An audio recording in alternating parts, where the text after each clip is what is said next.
So many of us are looking for the perfect content creator camera, and most of us have a pretty similar idea of what that camera looks like. What if I told you that for well under $2,000, you could have almost 100% of those features right now? But what if I first told you to give me that goddamn intro?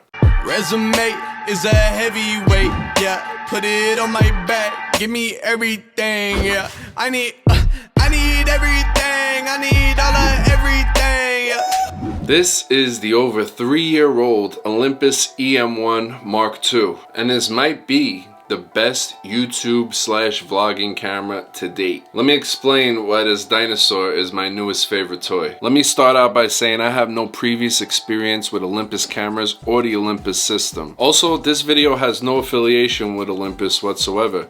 I just really like this camera, and you should too. Before we go any further, let's switch over to the Olympus EM1 Mark II. Right now we are on the Sony a6400 with the Sigma 16mm f1.4, and we're gonna switch over now for the remainder of this video to the Olympus EM1 Mark II with the Panasonic 8-18 f2.8. And if by some chance you're a little confused right now, because it's a Micro Four Thirds system, Olympus and Panasonic lenses are interchangeable with one another. Sometimes you'll lose a feature or two, like if this lens was stabilized, but it's not. But if it was, it wouldn't work on an Olympus body. Just the stabilization, the lens will still work just fine. Autofocus, colors, everything looks great. Alright, so let's switch over to the Olympus EM1 Mark II for the remainder of this video, and things are definitely gonna look completely different. Right now we're on an APS-C camera with a lens that is much faster at 1.4 compared to 2.8 on a Micro Four Thirds camera, so that's even less shallow depth of field, less blurry background,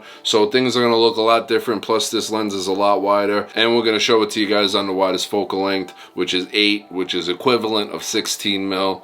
And this is a 16mm, which is the equivalent of a 24mm. It's all screwed up. I don't know why they don't just give the right focal length for the sensor size that the lens is made for. It doesn't make any sense to me, but whatever. Let's switch over now. Alright, so this is the EM1 Mark II. We have the aperture 120D here. We're well lit.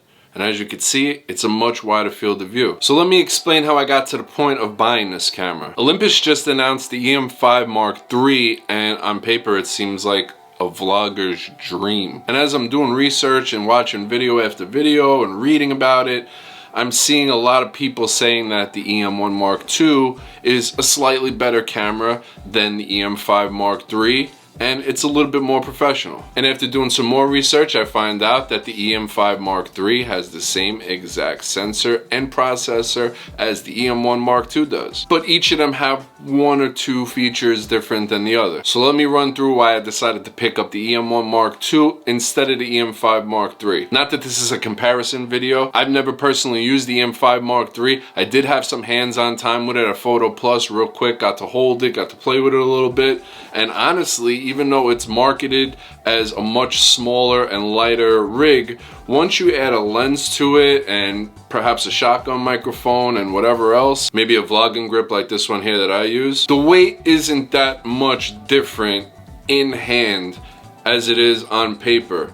When I picked it up, I said, this is small, this is lightweight, but it's not much different than what I'm using here. And I just happen to be using the EM1 Mark II at the show. And so I got a kind of side by side, you know, let me weigh this thing out, and it wasn't that much different. So this isn't a comparison video at all, but I just want to explain why I chose to pick up the EM1 Mark II over the brand new EM5 Mark III. First up, we have 4K up to 30p with no additional crop, and that 4K can be shot at a pretty nice high bit rate at 237 megabits per second at 24p Cinema 4K. Image quality looks great. Nice and sharp, clear picture. I got no complaints. When you're a one-man band and filming yourself, it's pretty nice and pretty useful to have a flip screen so you can see what you're doing.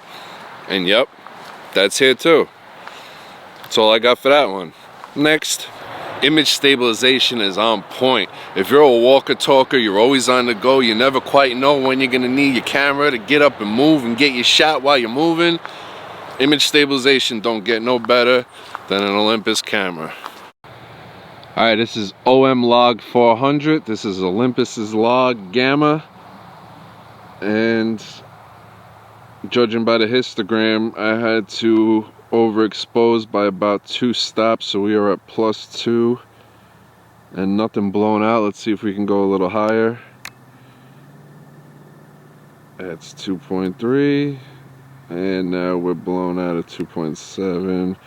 So yeah, seems like with Olympus log you want to be at +2. I'm glad we discovered that right now, because I'm sure there's a lot of people out there underexposing their Olympus log. This is actually my first time using log in this camera, so I'm pretty excited to see how this color grades. You could definitely see some nice sky back there. Everything looks really good. All right, so this is the flat profile, and we are properly exposed now. I think the flat profile looks good. I think the natural profile looks really great too. Olympus has really nice colors. All right, now on to autofocus. This camera has face detection AF, and I got no complaints here. It does a great job. It doesn't lose me. I haven't had any footage where my face is hunting in and out. You could touch the track right on the flip screen. Everywhere you go, that box follows your face. Good to go. Ooh, boy, why are there so many bugs out right now? It's freaking cold. I just walked into a whole herd of gnats. God damn, I thought I was done with this life. So here's the image stabilization on mode 2, which you can see our field of view is a lot wider here. And mode 2 is just the optical image stabilization. There's no EIS, no electronic image stabilization being applied, and you might be getting some jello-y jitter on the top and corners. But once you apply mode 1, yeah, it does crop in a little bit, but that's why you get a nice wide lens like this. This is the Panasonic 8-18 f2.8. So now watch, we'll see the crop. This is full straight arm's length. And now we'll switch over to mode 1 and you'll see the crop, but you'll also see that jello-y corner crap disappear. Alright, so now we're on mode 1 and you can definitely see a crop. But now we have sensor shift and electronic image stabilization applied, and I already know that it's a lot better. Just kind of smooths out the corners a little bit. They did a great job. Olympus did an amazing job with this entire camera. There is just honestly so much to love about the Olympus EM1 Mark II, so if I spend a lot of time on every little thing that I like about this camera, we'll be here forever. So I'm gonna head back to the studio and then we'll pick it up from there, and I'll run through quick everything that I love about this thing. Alright, so we have dual card slots, a mic jack, really nice camera grip. This thing feels great to hold. It's one of the better grips that I've felt on a camera in a while.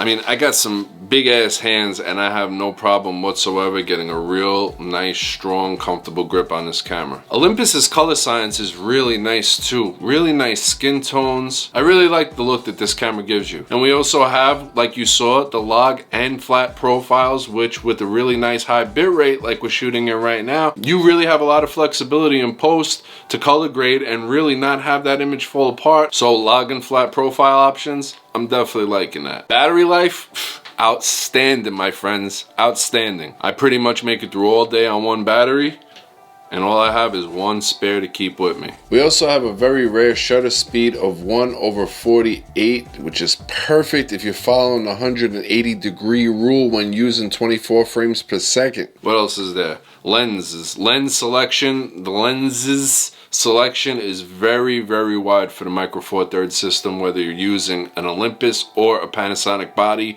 you got a lot of options there. The build quality of this camera, super solid, super strong, just feels like solid piece of just video and photo goodness. It's also fully weather sealed, so if you get caught out in the rain, a little drizzle, some snowflakes or something, you're good, don't worry about it. We also have a built-in time-lapse feature, which is absolutely great, and what's even better is it stitches everything together for you. You're not gonna have to put your SD card in your computer and pop up with 500 pictures that you gotta lay out in your timeline and then go through all this crap. It's already a video file straight out of the camera. Now, if you've been considering the EM5 Mark III, it has all these features with just a few differences. The EM5 Mark III has a smaller, lighter body. The battery life is worse on the EM5 than it is on the EM1 Mark II. The grip on the camera isn't anywhere near as deep. There's only one SD card slot. The EM1 Mark II has 2 card slots. With the EM5 Mark III, you do do get the flat profile, but you don't get the log profile. And the EM5 Mark III does offer 120 frames per second at 1080p, and for some strange reason, this camera only does up to 60 frames per second, which really personally doesn't bother me that much. I'm more of a 60 frames per second guy anyway, but being that we have the same sensor and processor, I really don't understand why we don't have 1080p at 120 frames per second on the EM1 Mark II.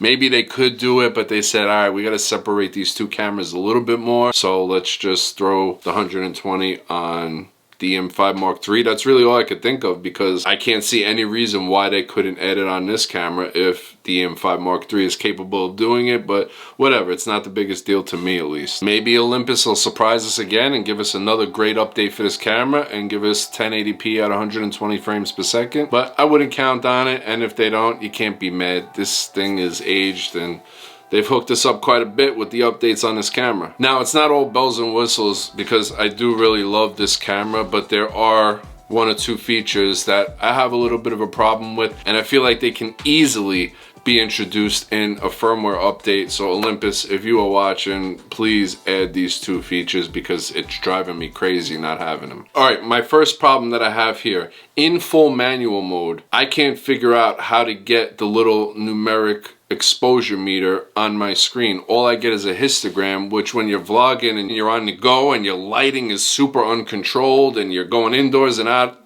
it's a pain in the butt to read a little histogram and then try to get it right on the money. And for me, it makes it a little bit easier to keep my exposure on point when I'm on the go. I could just look at the screen and see, oh, mine is 0.3. I'm a little underexposed. Let me boost this up a little bit. It's there in aperture priority mode, but it's not there in full manual. The next problem that I have with this camera is something that Gordon Lang brought to my attention when I was watching his review on this camera, and that is we don't have auto ISO in manual exposure mode, which is a bummer. Sometimes I just want to be able to control my shutter and my aperture and let my ISO bounce up and down however it feels it needs to be adjusted. I would like both of those things included in an update right there now, please and thank you, Olympus. Olympus has my attention, and it should have yours too. I am very impressed, Olympus. I'm really liking this pickup. It was a great purchase, and I'm excited to see what the future holds for you guys.